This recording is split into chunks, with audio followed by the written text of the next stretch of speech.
Рустам Эмомали вновь просит антикоррупционное ведомство провести финансовую проверку мэрии. Кадровые перестановки руководителей городов и районов Таджикистана. МИД Казахстана выступил с заявлением по поводу установки юрты несокрушимости в украинском городе Бучи.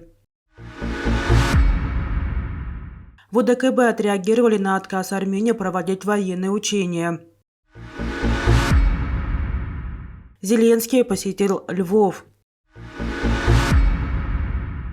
Председатель города Душанбе Рустам Эмомали, как и в предыдущие годы, попросил агентство по государственному финансовому контролю и борьбе с коррупцией Таджикистана проверить финансовую деятельность мэрии за 2022 год. Об этом сообщает пресс-служба администрации города. Данное решение принимается с целью обеспечения прозрачности и целевого использования бюджетных средств столицы за отчетный год. Напомню, что впервые Рустам Эмомали обратился в агентство с тем, чтобы проверить деятельность мэрии в конце января 2018 года. Тогда он просил прояснить ситуацию с жалобами граждан по поводу присвоения бюджетных средств в администрацию города Душанбе. Конкретно они касались проекта «Доступное жилье». Антикоррупцией было проверено 69 строящихся и уже сданных ранее в эксплуатацию объектов столицы на предмет расходования бюджетных средств. Согласно запросу была проведена финансовая проверка проекта, после чего были выявлены факты приписки на общую сумму 7,8 миллионов сомони.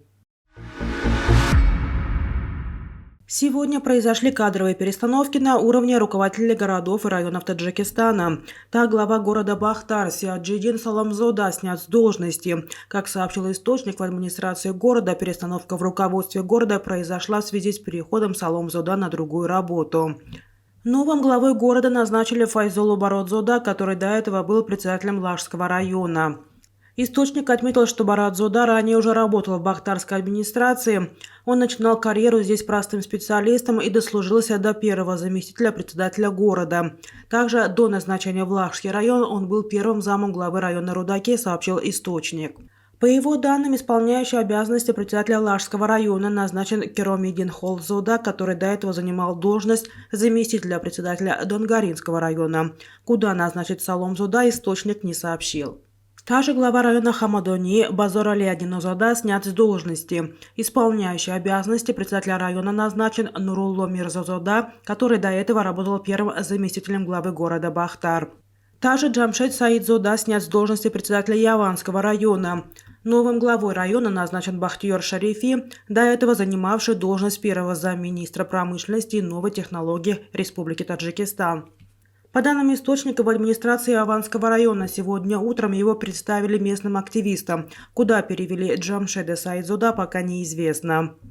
Также Умед Гурейзода и Дильшот Адинозода, заместителя мэра города Душанбе Рустам Эмомали, а также Фатхидин Усмонзода, председатель столичного района Фирдавси, и Насрутулло Салимзода, глава района Сино, сняты с должности.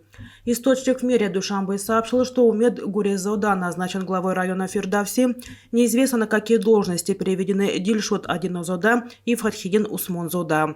Также ожидаются кадровые перестановки на уровне руководителей других городов и районов Таджикистана, однако официальные приказы об увольнении и назначении новых чиновников пока не опубликованы.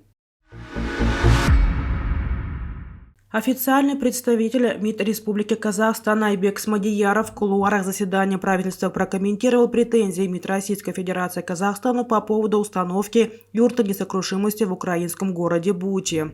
По словам спикера, это была частная инициатива, в которой МИД Республики Казахстан не видит никакой проблемы. Представитель МИД Республики Казахстан подчеркнул, что не видит в акции казахстанских меценатов ничего предосудительного.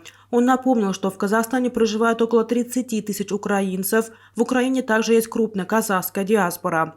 Казахские и украинские народы поддерживают давние отношения и помогают друг другу.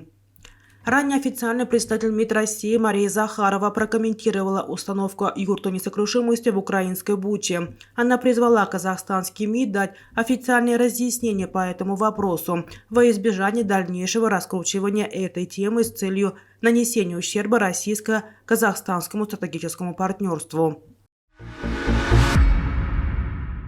В организации договора о коллективной безопасности заявили, что официально Ереван не сообщал секретариату организации об отказе проводить военные учения в Армении.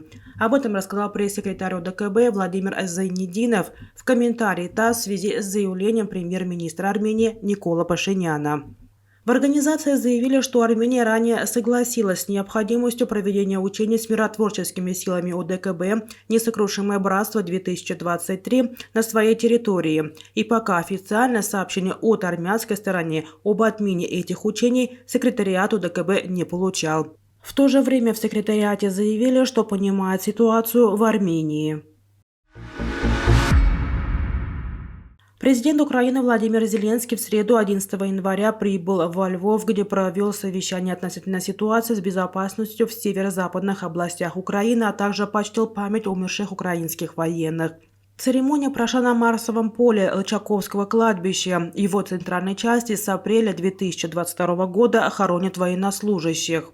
В офисе украинского президента сообщили, что во время рабочей поездки на Львовщину Зеленский провел координационное совещание о состоянии обеспечения охраны государственной границы и актуальной ситуации безопасности в северо-западных областях Украины. В частности, речь шла об оперативной обстановке на границе с Беларусью. Кроме того, была заслужена информация о контрдиверсионных мероприятиях на соответствующих территориях.